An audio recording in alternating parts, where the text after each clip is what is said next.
Bonjour à tous et bienvenue sur la chaîne Un livre, une histoire. Donc au programme de ce quatrième épisode, une trilogie de Fabien Clos. Donc voici le premier tome, donc pour les trois couleurs. Donc ce sont les aventures de Gilles Belmont.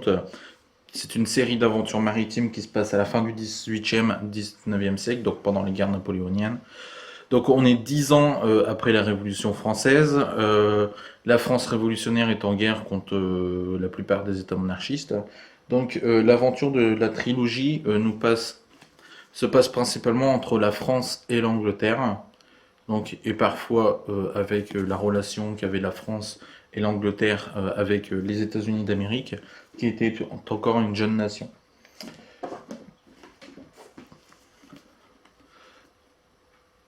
Donc, on assiste principalement à des combats navals. Aux premières missions de Gilles Belmont, qui à l'âge de 28 ans devient capitaine d'un navire, donc le navire de l'égalité. Au-delà du combat maritime, on va y découvrir les premiers services secrets français et britanniques mis en place par Napoléon, mais aussi les complots qui peuvent venir de leur propre camp.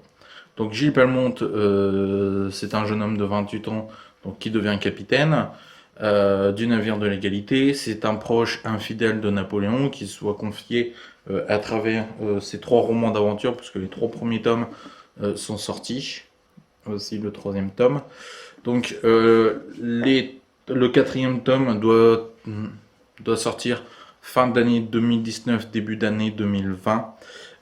Donc pour ceux qui connaissent, c'est sorti aux éditions Paulsen. Donc c'est une série française. Euh,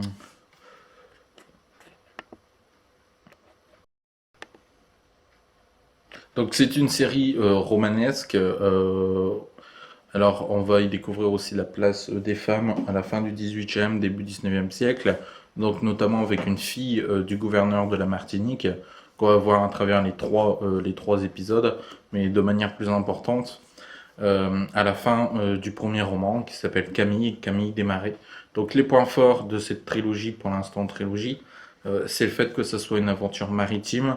Donc les scènes de combat sont assez fidèles avec les techniques de la fin du 19e siècle, même si parfois il faut avoir de bonnes connaissances au niveau du combat maritime, puisque les techniques sont parfois assez difficiles à comprendre.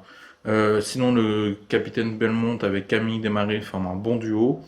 L'autre point fort du roman historique, c'est tout simplement les voyages, parce que là, surtout principalement à travers le troisième roman, donc c'est-à-dire Le Pirate de l'Indien, on comprend mieux les intérêts que la France avait pour certaines îles, comme les îles Haïti notamment, donc les intérêts stratégiques, à savoir à la guerre entre la France et l'Angleterre.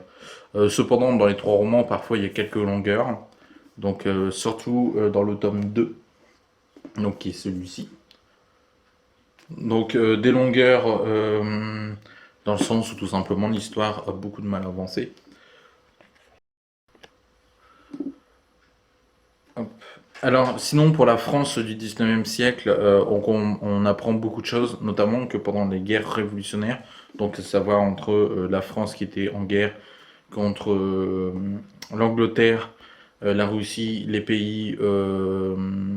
les pays d'Europe centraux, à savoir principalement le royaume d'Autriche, qui était l'un des plus importants royaumes de la fin du 18e, début 19e siècle, tout simplement parce que Marie-Antoinette et Louis XVI, il y avait eu un mariage d'intérêt entre ces deux grandes puissances. Donc Louis XVI était la fille de l'empereur d'Autriche, donc c'était la grande puissance mondiale au niveau de la fin 18e, début 19e. Et comme Marie-Antoinette, forcément, le 21 janvier 1793, est guillotinée avec le roi Louis XVI et toute la famille royale, l'empereur d'Autriche déclare la guerre donc à la France révolutionnaire. Donc la France est un pays qui a beaucoup de mal à entrer dans la modernité, mais surtout son armée est totalement désorganisée. Notamment, on apprend tout de suite dans le premier tome que la France, comparée à l'Angleterre, c'est une puissance maritime qui est beaucoup moins importante, que ce soit en termes de qualité, de quantité des navires. Donc ça, c'est quelque chose de très important, mais aussi qu'au niveau terrestre, la France était largement en infériorité numérique comparé à la coalition donc des États monarchistes pour faire la guerre, et que les idées révolutionnaires ne traversent pas les frontières du Royaume de France, tout simplement, enfin de l'État français à ce moment-là, pour tout simplement le fait que ces idées révolutionnaires n'arrivent pas dans les pays étrangers, dans les autres États monarchistes. Donc ça, c'est le premier intérêt de la volonté de la coalition de faire la guerre à la France révolutionnaire. Donc cette France-là est vieillissante, elle rencontre beaucoup de difficultés, donc que ce soit sur le plan maritime, terrestre, donc dans l'infanterie.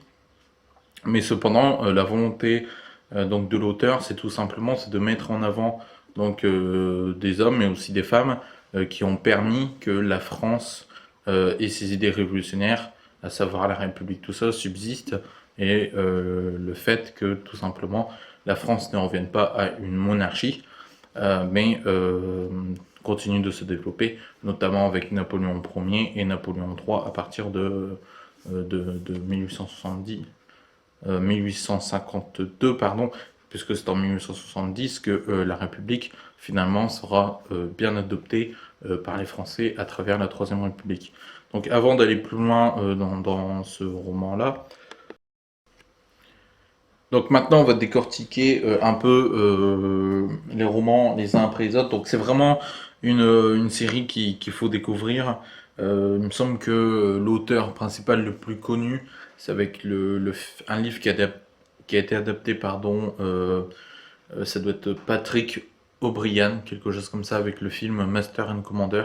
Donc pour ceux qui connaissent, tout simplement, Gilles Belmont, c'est à peu près le même type d'histoire, tout simplement, vraiment d'histoire maritime de la fin 18e, début 19e, donc avec l'amiral Nelson, tout ça. Donc, sauf que pour une fois, on n'a pas un point de vue anglais, parce que ça soit dans la littérature ou principalement en cinéma, puisque beaucoup de ces livres ont été adaptés au cinéma, tout simplement, on a vraiment ce côté où forcément le but de mettre en avant la marine anglaise, tandis que là, dans ces romans-là, le but, tout simplement, ça met en valeur la France, la marine française.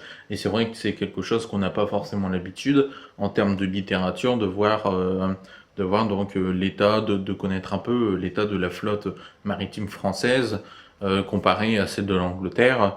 Et c'est vrai que la période pré-révolutionnaire, en quelque sorte, enfin, les 10 années qui ont suivi 1789, c'est quand même quelque chose qui est peu connu, mais jusque les États, donc la coalition était en guerre contre la France, mais à ce moment-là, savoir qu'est-ce qui a transformé la France, toutes les idées, tout ça, on a l'impression que ça s'est mis en place du jour au lendemain, alors qu'il a vraiment fallu une période de transition, puisque c'est vraiment, il faut pas oublier que la monarchie est revenue en France au pouvoir en 1815, après Napoléon, jusqu'en 1848, et le dernier roi de France, Louis-Philippe Ier, qui est parti avec la révolution de 1848, parce qu'en France, il n'y a pas qu'une révolution, mais trois, 1789, 1830, 1848.